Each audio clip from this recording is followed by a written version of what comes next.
Days and nights of behind-the-scenes mediation are tonight among the speculated initiatives that resulted in today's unexpected reaching out by President William Ruto to opposition leader Raila Odinga. It remained unclear late today whether the behind-the-scenes maneuvers could have included direct talks between the president and the Azimio leader, both of whom curiously kept a low profile this weekend, including the conspicuous skipping of church services earlier today. As our very own Chemutai Goin reports, a late afternoon press conference by President William Ruto flipped the atmosphere of a day that had initially been dominated by public anxiety over the prospects of yet another week of street protests. Take a listen. The press conference initially scheduled for 4:30 p.m. in the afternoon, but was delayed by about an hour. Donning casual attire, President William Ruto and his deputy Rigathi Gachagua walked down the paved driveway of the Nairobi State House and on to waiting journalists into what may be regarded as a most unlikely public address. Mumenichelewesha sana. This statement I was supposed to make at 4:30. 2 weeks of street protests by the opposition was the subject matter of the opening stages of the president's statement. He condemned the violence, regretted the deaths and injuries before extending that hitherto unlikely hand. I have carefully listened to the issues raised by my friend, the Honorable Raila Odinga. In times like this, it is not about who is right or who is wrong. Like Winston Churchill said, I dare say, and I quote, "Courage is what it takes to stand up and speak, but it is also what it takes to sit down and listen." Calling the opposition leader a brother, the president asked Odinga to call off the protest plan for Monday. On offer, the president said, was a bipartisan parliamentary process to address the contention in the reconstitution of the IEBC. So that we can agree on what it is they have an issue with, and we can adjust as is agreed and as necessary. And therefore, in these circumstances, and in view of the recent events that led to loss of life and destruction of property in the demonstrations that have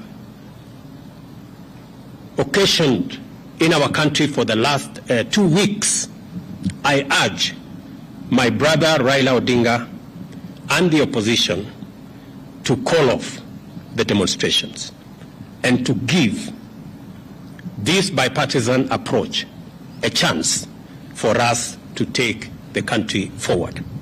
Sources intimate that various emissaries reached out to both the president and the Azimio leader to soften their stances on the emerging issues.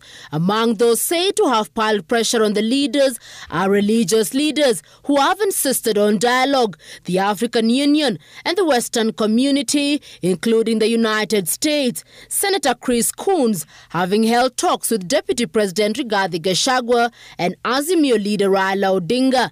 Our country's image and history in the League of Modern Nations has been at stake in the last 2 weeks. The country's economy has been hit hard at a time when my administration is doing everything possible to salvage the economy from the deep hole where we found it. We cannot allow these efforts to be derailed by acts of violence, chaos, and anarchy. The president's address steering clear of the tough talk that characterized remarks of senior members of his administration, and the president instead adopting a reconciliatory tone. And in the last 6 months, I have talked to many religious leaders. I have talked to many elected leaders from across the political divide.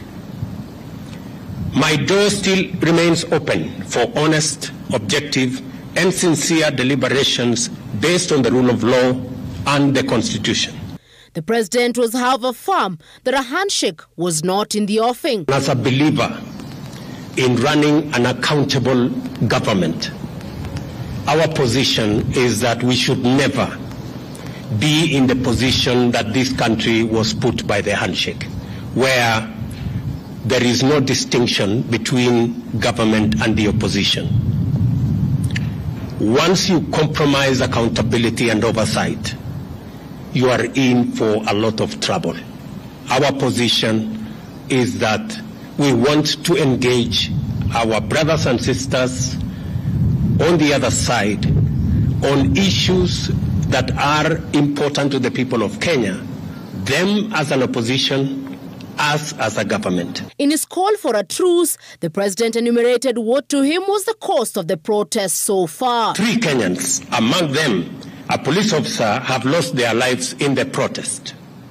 More than 400 Kenyans, including at least 60 security officers, have been injured. A police vehicle was burnt to ashes somewhere in Kawangware, while another was hijacked and commandeered by unruly protesters somewhere in Migori. 2 houses of worship were burned down in Kibra. Kiosks, supermarkets, and a mortuary were looted. A meeting preceding the address comprised Deputy President Rigathi Gachagua, Defense CS Eden Duale, Interior PS Dr. Raymond Omolo, among other senior Kenya Kwanza leaders who, however, were not physically present for the press conference. With the president appearing to extend an olive branch to his political nemesis and Azimio leader Raila Odinga, ceding ground on one of the controversial subjects that has dominated the anti-government rallies, the reconstitution of the polls body IEBC.